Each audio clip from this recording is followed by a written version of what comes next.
Hello guys, welcome comment back voice of S anime channel. Today நம்ம என்ன பார்க்க போகிறோம்னா த ஒயிட் டவர் ராகு மேஜ் அப்படிங்கிற மாங்காவில் நெக்ஸ்ட் சாப்டர் பற்றி தான் பார்க்க போகிறோம். இதோட ஃபஸ்ட்டு சாப்டர் பார்க்கலாம், போய் ஃபஸ்ட் சாப்டர் பார்த்துறாங்க. அப்போ தான் நெக்ஸ்ட் சாப்டர் ஆனது உங்களுக்கு புரியும். நம்மளோட சேனலை புதுசாக லைக் பண்ணுங்கள், சப்ஸ்கிரைப் பண்ணி வச்சுக்க.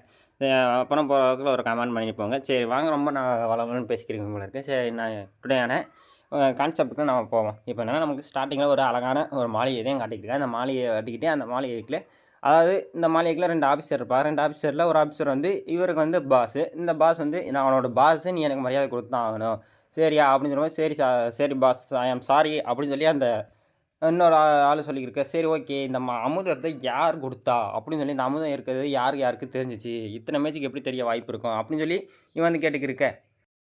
சார், இந்த அமுத இமேஜ் வந்து இன்னொருத்தர் அதாவது ஒரு குல்லா போட்ட ஒரு மனிதர் வந்து கொடுத்தாரு. அந்த மாதிரி கையில் வந்து ஒரு வெள்ளை மோதிரம் பண்ணதை அணிஞ்சிருந்தாங்க. அதனால அவர் வந்து இதை குறைச்ச விலையில் கொடுக்க சொன்னாங்க அப்படின்னு சொல்லி வந்து சொல்லியிருக்காரு. யார் அந்த குல்லா போட்டா, அதாவது அவரோட ரைட் ஹேண்டில் ஒரு ஆக்காட்டி வரல வந்து இது வந்து போட்டிருந்தாங்க, இல்லை வெள்ளை மரம் போட்டா. சரி, ஒரு ஒயிட் டவரை சேர்ந்த மேஜ் அப்படின்னு நினச்சி தான் நான் விட்டேன். அவங்க இப்போ இப்படி என்னது ஒயிட் டவர் மேஜ்னா நீங்கள் அமுதத்தை கொடுத்துருவீங்களா அப்படின்னு சொல்லி ஒருத்தவங்க வந்து கேட்டுருக்கு. நீ யாரா, நீ எப்போ என்னோட கடைக்கில் வர முடியும் அப்படின்னு சொல்லியிருக்கோம். நான் உன் கடைக்கில் வந்து நீங்கள் பேசின எல்லாத்தையும் நான் கேட்டேன் அப்படின்னு சொல்லி நம்ம ஹீரோ வந்து இப்போதைக்கு சொல்லியிருக்கா. நம்ம ஹீரோ வந்து இந்த கடைக்கில் வந்துக்கிட்டா, நீ இந்த கடைக்கில் வந்து எல்லாத்தையும் அடிச்சுன்னு வச்சுன்னு மட்டும் சொல்லிடாத அப்படின்னு சொல்லி அவன் சொல்லிக்கிறோம். ஆமாம், நான் வந்து பண்ணி அப்படின்னு சொல்லி நம்ம ஹீரோ வந்து சொல்லிக்கிருக்க.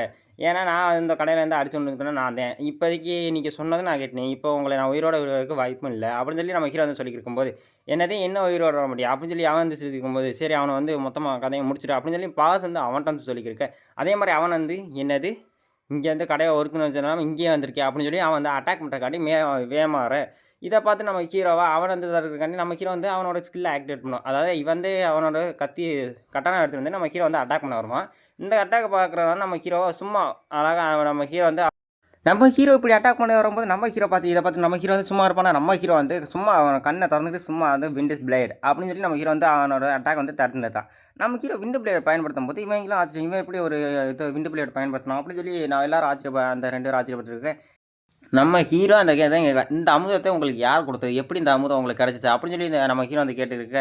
அவன் வந்து அட்டாக் பண்ணிக்கிட்டு அவன் ஒரு பக்கம் நம்ம ஹீரோ வந்து விண்டு பிளேட் அதில் அட்டாக் பண்ணிட்டான். நம்ம ஹீரோ அவனை அட்டாக் பண்ணுவான். அவன் வந்து கொஞ்சம் கீழே போய் தள்ளிவாரி இறந்து அவனோட பிளட் ஆனால் அவனோட கழுத்தான துண்டிக்கப்பட்டிருக்கு.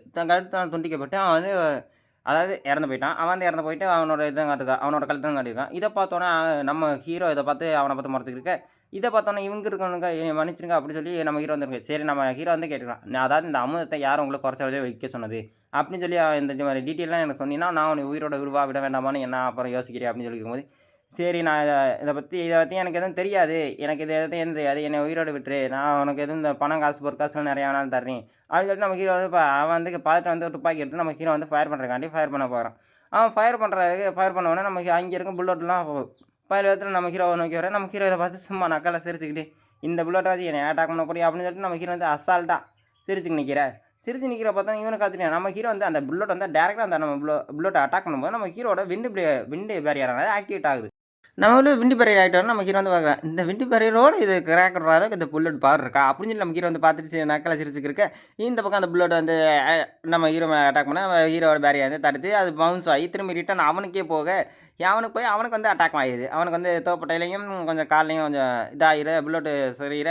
இந்த புல்லட்டு சொன்னா அவனுக்கு கொஞ்சம் வலி தாங்க முடியாமல் அவன் கத்திக்கிருக்க. இதை அவன் மண்டிட்டு கீழே விழுந்துடுறான். என்னை விட்டுரு அப்படின்னு சொல்லி கெஞ்சி கதறியிருக்க. நான் ஒன்று என்ன, எனக்கு எதுவும் அதை பற்றி தெரியாது, என்னை உயிரோட விட்டுரு அப்படின்னு சொல்லி அவன் வந்து சொல்லிக்கிருக்க. நம்ம கீழே உடனே உயிரோட விடணுமா, நீ என்ன எவ்வளோ பெரிய தப்பு நீங்கள் உன்னை உயிரோட விட்டுருவேன்னு நினச்சியானா, உனக்கு முன்னே அவனை பற்றி ஒரு டீட்டெயிலாக எனக்கு சொல்லு, இல்லைன்னா நான் உனக்கு கன்ஃபார்ம் உன்னை உயிரோட விட மாட்டேன் அப்படின்னு சொல்லி நம்ம ஹீரோ வந்து சொல்லிக்கிருக்க. அடுத்த சீனில் வந்து நம்ம ஹீரோ வந்து முகத்துக்கு மேலே கால் வச்சுக்கிட்டு நீ உண்மையை சொல்ல மாட்டியா அப்படின்னு சொல்லிட்டு நம்ம ஹீரோ வந்து அவனை போட்டு அடிச்சுக்கிருக்க. உங்க மேலே உண்மையை சொல்லு, இல்லைன்னா உன்னை நான் கொன்றுவேன் இதோட அப்படின்னு சொல்லிட்டு நம்ம ஹீரோ வந்து அவனோட விண்டு சக்கரை வந்து அவன் உடம்புக்கு வந்து ப்ரெஷர் மாதிரி அனுப்பிவிட. இந்த ப்ரெஷரை பார்த்தோன்னே அவனுக்கு கொஞ்சம் அது என் உடம்புக்கு என்னாச்சு, என் உடம்புக்கு ஏன் இவ்வளோ கடுப்பாக இருக்குது, என்னால் மூச்சு விட முடியலையே அப்படின்னு சொல்லி அவன் வந்து கதறிக்கிருக்க. என்னால் மூச்சு விட முடியலையே, நீ என்ன பண்ண அப்படின்னு சொல்லி அவன் கேட்டுக்கிருக்க. ஒழுங்கு நான் உண்மையை சொல்கிறேன் சரி ஒழுங்காக உண்மையை சொல்ல அப்படின்னு. அதாவது இவனுக்கு நம்ம சக்கராவை கொஞ்சம் இன்க்ரீஸ் பண்ணியிருக்கான். அதான் நம்ம ஹீரோ வந்து மானாவை எக்ஸ்போஸ் பண்ணியிருக்கான். அதனால் இவன் வந்து கொஞ்சம் வழியில் இருக்க. அடுத்த சீனே உண்மையாக சொல்கிறான். அதாவது ஒரு குல்லா போட்ட மனுஷன் வந்து தான் இந்த அதாவது ஒரு ரிங்கு போட்டிருந்தா, சரி அவள் ஒயிட் டவரை சேர்ந்தவங்க, அதனால தான் நான் அவள்கிட்ட கொடுத்தோம். இந்த மாதிரி இது இல்லைன்னா எங்களுக்கு தெரியாது பொற்காசுன்னு கொடுத்தான் கொஞ்சம் இதை குறைச்ச விலைக்கு வித்துரு அப்படின்னு சொல்லி அந்த மாதிரி டீட்டெயில் மட்டும் தான் எனக்கு தெரியும். வேறு எதுவும் தெரியாது. அவரோட பேர் நேம் கூட எங்களுக்கு என்னன்னு தெரியாது. இன்னும் பேர் நேம் கூட என்னன்னு தெரியாமையா நீங்கள் அமுதத்தை வாங்குவீங்க அப்படின்னு சொல்லி அவன் கேட்டு, ஆமாம் தெரியாதனமா வாங்கி தொலைது எங்களுக்கு இப்போ என்ன பண்ணுறேன்னு தெரியும், என்ன உயிரோடு சொல்லி அவன் வந்து ஒரு குல்லா மட்டும்தான் போட்டிருந்தான், வேறு எதுவும் போட்டுடல. அவனால் சுண்டி வரல வந்துட்டு அந்த ரிங் அணிஞ்சிருந்தான். ரிங் அணிஞ்சிருந்த உடனே தான் எனக்கு எனக்கு அதெல்லாம் பிரச்சனை இல்லை. அவங்க ரிங் அணிஞ்சிருந்தான்னு சொல்கிறியே, அது என்ன மாதிரி எனக்கு ஒயிட் ரிங்னு சொல்கிறியே, அது எப்படி சாத்தியம்? ஒயிட் ரிங்ஸ் தான் சில பேர் தான் இருக்கும். அது எப்படி அதுவும் குல்லாப்புற மனுஷர் வந்து உங்கள்கிட்ட வந்து விற்றுருப்பாங்க அமுதத்தை போட்டு அப்படின்னு சொல்லி நமக்கு வந்து கேட்டுக்கிருக்க. சரி இப்படியே உண்மையை சொல்லி தான் நீ அந்த ரிங்கை போட்டு விட்டுறாங்க, அமுதத்தை கொடுத்தா தப்பு தான். அதனால் அவனை நான் உயிரோட விட போகிறதில்ல அப்படின்னு சொல்லி நம்ம ஹீரோ வந்து அவனை வந்து ப்ரெஷர் பண்ணி விட்டுறான். ப்ரெஷர் பண்ணோன்னே சரி நான் மூச்சு ரொம்ப என்னை விட்டுரு ப்ளீஸ் அப்படின்னு சொல்லி நம்ம ஹீரோட்ட வந்து கெஞ்சி கேட்டிருக்க. அதான் எனக்கு தெரிஞ்ச உண்மையெல்லாம் பற்றி உன்கிட்ட சொல்லிட்டேன் அப்படின்னு நீ விட்டுரு அப்படின்னு சொல்லும்போது, வேறு எதுவும் டீட்டெயில் தெரியுதா? இல்லை எனக்கு மைண்டு குழப்பமா இருக்குது அப்படின்னு சொல்லி அவன் வந்து சொல்லிக்கிருக்கு. என்னது குழப்பமா? அப்படின்னு சொல்லிட்டு நம்ம ஹீரோ வந்து இந்த புக்கில் தான் இருக்குது சில இது. அவன் கொடுத்தது இந்த காசு கொடுத்து இந்த புக்கை மட்டும் தான் கொடுத்தான். வேறு எதுவும் கொடுக்கல அப்படின்னு சொல்லி நம்ம ஹீரோட்ட வந்து அவன் வந்து சொல்லிக்கிருக்க. சரி இந்த புக்கை கொடு அப்படின்னு சொல்லிட்டு நம்ம ஹீரோ வந்து அந்த புக்கை வாங்கி படிக்க வரான். அந்த புக்கை வந்து படிச்சுட்டு என்ன இது அப்படின்னு சொல்லிட்டு பார்த்துக்கும்போது நம்ம ஹீரோ வந்து அதாவது இந்த ஒயிட் டவருக்கு கடை இதான் காட்டிக்கலாம். அந்த ஒயிட் டவரை வந்து அதான் ஏப்ரல் 28ல ஆரம்பிச்சு 20 வருஷம் ஆச்சு இது இந்த ஒயிட் டவரு. அதாவது ஒரு சக்தி வாய்ந்த ஒரு மேஜ் இறந்தனால தான் இந்த ஒயிட் டவருங்கிறத ஆக்டிவேட் பண்ணாங்க அப்படின்னு சொல்லி இருக்கும்போது, என்னது சக்தி வாய்ந்த ஒரு மேஜ் இறந்து போனால் இந்த ஒயிட் டவரா? அப்படின்னு சொல்லி இந்த மாதிரி லெஜெண்ட் வாரியர் சொல்யூஷனால ஒயிட் டவர்லாம் ஒரு சில பேர் இறந்து போயிட்டா. அதனால தான் இந்த லைட்னிங் சொல்லி எல்லாமே கண்டுபிடிக்கப்பட்டது அப்படின்னு சொல்லி என்ன சொல்லுவாங்க, சில மானா பொசிஷன் சில இதெல்லாம் கண்டுபிடிக்கப்பட்டது அப்படின்னு சொல்லி இருக்கும்போது, அதாவது இன்னொரு வந்து ரெட் டவர்னு ஒன்று இருக்கும். அந்த ரெட் டவரில் வந்து அதிகப்படியான வெப்பமானது தான் ஒன்று இருக்கும். வேறு எதுவும் இருக்காது அதில். அந்த வெப்ப எனர்ஜியை கட்டுப்படுத்துறதுக்காண்டி ஒரு ஸ்கில் எல்லாம் இருந்துச்சு அப்படின்னு சொல்லி நம்ம ஹீரோட்ட வந்து எக்ஸ்பிளைன் பண்ணிக்கிருக்கு.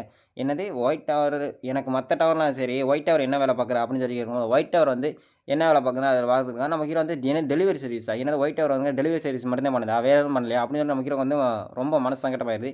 ஒரு டெலிவரி இதுக்கான வந்து இதுவாக இருக்கிறியே கணேசா இருக்கேன் அப்படின்னு சொல்லி நம்ம ஹீரோ வந்து தலையில் போட்டு அடிச்சுக்கிருக்க. நம்ம ஹீரோக்கு டெலிவரி சைஸ்ன்னு சொன்னோனே, நம்ம ஹீரோக்கு மனசே உடஞ்சு போச்சு. நம்ம ஹீரோ சரி, ஏதோ ஒண்ணு. இதுலயா வந்து ஏதோ பண்ணி தொலைஞ்சோமே சரி, எதுவா இருந்தாலும் விண்டு ஐடியாஸ் வச்சு பார்த்துக்க ஏதோ பண்ணிக்குவோம் அப்படின்னு சொல்லிட்டு நம்ம ஹீரோ வந்து முடிச்சுக்கிறான். நம்ம ஹீரோ வந்து இன்னைக்கு ஒரு நாளே எனக்கு போச்சு அப்படின்னு சொல்லி இருக்கும்போது, "என்னைய எப்படியாவது காப்பாத்துப்பா, என்னைய உயிரோட விட்டு போயிருப்பா, உன்னைய உயிரோட விடுறதுக்கெல்லாம் வாய்ப்பே இல்ல ராஜா" அப்படின்னு சொல்லிட்டு நம்ம ஹீரோ வந்து கொல்ல போக, ஒன் வந்து ஒன் மேன் இஸ் கிரேட். அதாவது நான் இந்த தேவையில்லாம இந்த உலகத்துல வந்து இப்படி ஒண்ணு சுச்சுவேஷன்ல மாட்டிக்கிட்டேன் அப்படின்னு சொல்லி இருக்கும்போது நம்ம ஹீரோ, அப்படியே சரி நம்ம ஹீரோ அவனே அங்கிட்டு போய்க்கிருக்க, அப்படியே கிளம்பி போய்க்கிருக்கான். இங்கிட்டு அவனா கதைக்கு "நீ என்ன பண்ண அப்படின்னு சொல்லி கேட்கும்போது, நீ என்ன பலன் அனுபவிக்கணும் அதை தான் அனுபவிச்சுக்கிருக்க அப்படின்னு சொல்லிட்டு நம்ம ஹீரோ வந்து அங்கேருந்து கிளம்பி போகிறான். அதாவது நம்ம ஹீரோ அந்த மாளிகை விட்டு கிளம்பி போக, இதை பார்த்துட்டு அவன் கொஞ்சம் ஆச்சரியப்பட, என்ன என்னைய கொல்ல போறியா? கண்டிப்பாக உனக்கு வருங்காலத்தில் ஏதாவது பிரச்சனை வரும் அப்படின்னு சொல்லி, எனக்கு எவ்வளோ பெரிய பிரச்சனை தான் போடா நான் பார்த்துக்குவேன் அப்படின்னு சொல்லி நம்ம ஹீரோ சொல்லிட்டு அந்த இடத்துல வந்து கிளம்புறாங்க. நீ இந்த இடத்துல சாவு அப்படின்னு சொல்லிட்டு நம்ம ஹீரோ வந்து விட்டுட்டு கிளம்பி போக, நம்ம ஹீரோ இப்படி சொல்லிட்டு விட்டுட்டு போனோனே இவனுக்கு ஆச்சரியம். என்னடா இவன் இப்படி பண்ணிட்டு போயிட்டாரு கடைசியில சொல்லிட்டு, கண்டிப்பா ஒரு நாள் திரும்பி ஒருத்தன் பழியவங்க வரும் அப்படின்னு சொல்லிட்டு நம்ம ஹீரோ வந்து சொல்லியிருக்காங்க. சரி பார்த்துக்கோ அதை அப்போ பார்த்துக்கோ சொல்லிட்டு நம்ம இருக்கான். இவன் வந்து பிளட் வாமிட் எடுத்துட்டு அப்படியே ப்ரெஷர் போர்ஸில் நான் கை நடக்கமா அது. அதான் நம்ம ஹீரோக்கு எப்படி விண்டு பேரியரானது ஃபஸ்ட்டு சாப்டரில் வந்து க்ளோஸ் ஆனிச்சோ அதே மாதிரி தான் இவனுக்கு இப்போ. அது ரொம்ப கடைசியில் இருக்குது. இந்த புக்கை வச்சுக்கிட்டு இவன் என்ன பண்ணுறது அப்படின்னு சொல்லி சரி இந்த புக்கை ரீட் பண்ணி பார்ப்போம் அப்படின்னு சொல்லி நம்ம ஹீரோ வந்து அந்த புக்கை வந்து ரீட் பண்ணி பார்க்க, அதாவது ரீட் பண்ணி பார்க்கணும் நம்ம ஹீரோக்கு வந்து ஆச்சரியப்படுறான். என்ன இதெல்லாம் சாத்தியமா அப்படின்னு சொல்லி இருக்கும்போது நம்ம ஹீரோ வந்து என்ன சாத்தியம் பார்த்தா, நம்ம ஹீரோ நெக்ஸ்ட் சீனில் அடுத்து இதில் காட்டிக்கலாம். அதாவது நம்ம ஹீரோ அந்த புக்கை ப்ளீஸ் என்னை காப்பாற்று அப்படின்னு சொல்லி இவன் கிட்ட கற்றுக்க, நீ சாப்பிட அப்படின்னு சொல்லிட்டு நம்ம ஹீரோ வந்து அதை கண்டுக்காமல் விட்டுன்னு அவன் வந்து கிளம்பி போயிடுறான். நம்ம ஹீரோ வந்து இங்கிட்ட கிளம்பி வந்துக்கிறோம். நம்ம ஹீரோ வந்து இப்படியே நடந்து வந்துக்கிருக்கா. அடுத்த சீன்லேயே வந்து நம்மளுக்கு அந்த ஒயிட் டவரை தான் காட்டியிருக்கான். இந்த ஒயிட் டவருங்கிறது நைட் டைமில் மட்டும்தான் அந்த ஒயிட் டவரானது ஜொலிக்குமா அப்படின்னு சொல்லி ஒரு சீன் காட்டிக்கிருக்கான் நம்மளுக்கு. அந்த சீனை நம்ம ஹீரோ வந்து இன்றைக்கான டே ரொம்ப மோசமாக போச்சு அப்படின்னு சொல்லி நம்ம ஹீரோ வந்து மனசில் சங்கடமாக சொல்லிக்கிருக்க. அடுத்த சீனில் நம்ம ஹீரோ வந்து அவரோட ரூமில் வந்து உட்காந்துக்கிட்டு நம்ம சேரில் உட்காந்துருக்கா. ரொம்ப இதுவாக இருக்கே, ரொம்ப இதுவாக போகுது இந்த ஒயிட் டவரில் இருக்க இது இமேஜ் அப்படின்னு. சரி இது பாசிபிள் ஆகுமா என்னன்னு தெரியல. சரி இந்த ஸ்பெல்லை நம்மளுக்கு ஒரு ஸ்பெல் இருக்குல்ல, இந்த ஸ்பெல்லை போட்டு நம்ம பாசிபிள் பண்ணி பார்ப்போம் அப்படின்னு சொல்லி நம்ம ஹீரோ சொல்லுவாங்க. அதாவது விண்டு சக்கரா, அதாவது விண்டு ஆக்டிவ் அப்படின்னு சொல்கிறது. நான் நட்டு எபிசோட் பார்த்தவங்களுக்கு தெரியுது என்ன மாதிரி இதுன்னு. அந்த விண்டு சக்கரை வந்து நம்ம ஹீரோ வந்து பயன்படுத்தி பார்க்க, சரி இந்த சக்கரெல்லாம் உபயோகப்படுது அப்படின்னு சொல்லிட்டு நம்ம ஹீரோ நம்மளோட மானா போர்ஷன் எப்படி இருக்குது அப்படின்னு சொல்லிட்டு நம்ம ஹீரோ வந்து மானா போர்ஷன் செக் பண்ணுறக்காண்டி நம்ம ஹீரோ வந்து மானா போர்ஷனை செக் பண்ணி பார்க்க, நம்ம ஹீரோட அவனுக்கு மானாங்கிறது எக்கச்சக்கமாக இருக்குது. நம்ம ஹீரோ இதை பார்த்து ஆச்சரியப்படுறோம். நமக்கு மானா போர்ஷன் தான் நிறையா இருக்குது அப்படின்னு சொல்லிட்டு இன்னொரு புக்கை ரீட் பண்ணலாம். நம்ம ஹீரோ வந்து இன்னொரு புக்கை ரீட் பண்ணியிருக்கான். இந்த புக்கில் வந்து என்னென்னா அடுத்த ஸ்கில்லை எப்படி பயன்படுத்துறது, அதாவது அடுத்த டெக்னிக்கெலாம் எப்படி பயன்படுத்துறது அப்படின்னு சொல்லி ஒரு சில ஸ்கில்லாம் எழுதியிருக்கு. அடுத்த புக்கை படிச்சுக்கிருக்கு. அடுத்த சீனில் ஒரு நெருப்பான ஒரு இடத்தையும் காட்டிக்கிருக்காங்க. அதாவது ஒரு மாலியை வந்து எரிஞ்சுக்கு இருக்குது. இந்த எரிஞ்சுக்கு இருக்க இடத்துல வந்து ஒரு ஒருத்தவரை காட்டியிருக்காங்க அடுத்த சீனில். அதாவது ஒரு சில அதாவது ஒரு சிலர் நல்ல மேஜாவும், ஆனா நெறைய ப்ராப்ளத்தையும் ஹேண்டில் பண்ணி வர்றவா இருப்பாங்க. அப்படின்னு சொல்லி ஒரு புக்ல கதையில எழுதியிருக்கு அப்படின்னு சொல்லியிருக்கா. இந்த கதைய நம்ம கிட்ட வந்து பாருங்க. அதாவது அவர் எக்ஸாம்ல வந்து எல்லாத்துலயும் செ அதாவது 6 வருஷம் உட்காந்து படிச்சவராம். 6 வருஷம் வந்து படிச்சவன் இவன் கடைசியில ஒரு நல்ல மேஜாவும் ஆயிட்டான். மேஜா ஆனாலும் இவரோட லெவல் ஆனாலும் 1லயே இருந்தது. எப்படி லெவல் ஆனாலும் 1ல இருக்க வாய்ப்பு இருக்கும் அப்படின்னு சொல்லி நம்ம ஹீரோ வந்து படிச்சு பார்த்துக்கிருக்க எப்படி லெவல் 1ஆ இருக்கலாம்? இவர் இவ்வளோ பெரிய மேஜா இருந்துட்டு எப்படி லெவல் 1ல மட்டும் இருக்க முடியும்? அப்படின்னு சொல்லி நம்ம ஹீரோ வந்து ஆச்சரியப்பட்டுருக்காரு. அதாவது இவர வந்து இவருக்கு மானா போஷன்ங்கிறது கொஞ்சம் கூட இல்லையாம். அதாவது மானா போஷன் ஒரு 10% கூட இவருக்கு மானா போஷன்ங்கிறது இல்லையாம். அதனால மான சக்கரம் இல்லாதனால இவர் லெவல் 1லயே இருந்தாராம். ஆனா பத்தாததுக்கு ஆனால் நல்ல பேர் வாங்கிட்டு போனாராம். மேஜா இருந்து நல்ல பேரும் வாங்கிட்டு போனாராம். அப்படின்னு சொல்லி இந்த புக்ல வந்து எழுதியிருக்கேன். இத நம்ம ஹீரோ வந்து புக்ல படிச்சுட்டு சரி இவருக்கு வந்துட்டு மானா போஷன்ங்கிறது அதிகமா இருந்துச்சுன்னா, இவர் கண்டிப்பா ஒரு நல்ல மேதையா இருப்பா அப்படின்னு சொல்லி நம்ம ஹீரோ வந்து சொல்லிக்கிருக்க. அடுத்து நம்ம ஹீரோ வந்து அவரோட சக்திய பயன்படுத்தி பார்க்க நம்ம மானாவாத நம்மளுக்கானது எவ்வளோ ஸ்ட்ராங்கா இருக்கு. அப்படின்னு சொல்லி நம்ம ஹீரோ வந்து பார்த்துக்கிருக்க. நம்மளுக்கு இருக்க மானா பர்சனுக்கும் மத்தவருக்கு இல்ல. சரி இதில இருக்க ரிக்வெஸ்ட் கொஸ்டின்லாம் பார்க்க ஸ்கில்லுனா என்ன இவ்வளோ ஸ்கில் இருக்கு. இதில எந்த ஸ்கில்ல நான் பயன்படுத்துறது? ஒண்ணுமே புரியலையே! எம்புட்டு ஸ்கில் இருக்கு அப்படின்னு சொல்லி நம்ம ஹீரோ வந்து பார்த்துருக்காரு. 60 ஸ்கில்லுக்கு மேல இருக்கே! அப்படின்னு சொல்லி நம்ம ஹீரோ வந்து பார்த்துருக்கு. இதோட இந்த சாப்டர் நான் க்ளோஸ் ஆகுது. அடுத்து ஒரு நெக்ஸ்ட் சாப்டர்ல பார்ப்போம். அதுவரைக்கும் பை கைஸ்.